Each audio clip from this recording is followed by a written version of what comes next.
Pour faire des tartes ou des gâteaux, c'est l'ingrédient indispensable, la farine. Et depuis quelques mois, dans les supermarchés, son prix a flambé. C'est à 1,35 maintenant, oui. C'était à moins de 1 euro avant. Vous achetez de la farine pour quoi faire? Des gâteaux principalement, des crêpes, des choses comme ça. Et effectivement, ça a pas mal augmenté. Qui dit farine dit blé, dit Ukraine, donc la guerre en Ukraine, je pense, ça doit jouer.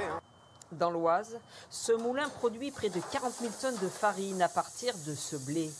Un blé produit localement, mais qui coûte 50% plus cher qu'il y a un an.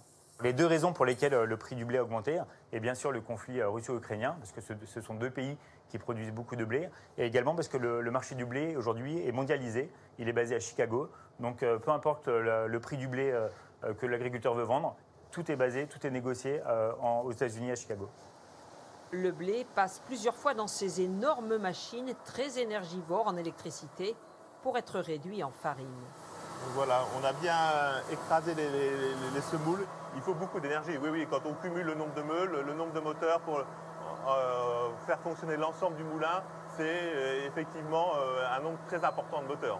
En un an, le moulin a vu sa facture d'énergie multipliée par 6, à laquelle s'ajoute la hausse des coûts de l'emballage et du transport. Aujourd'hui, quand on cumule toutes les postes d'augmentation entre le blé, l'énergie, l'emballage, le gasoil, aucun meunier ne peut ne pas augmenter. Donc c'est pour ça qu'aujourd'hui, toute la filière a passé des hausses massives sur 2022 qui sera répercutée aux utilisateurs finaux et après aux consommateurs, bien sûr. Selon certaines études, la farine est l'un des produits alimentaires qui a le plus augmenté ces derniers mois.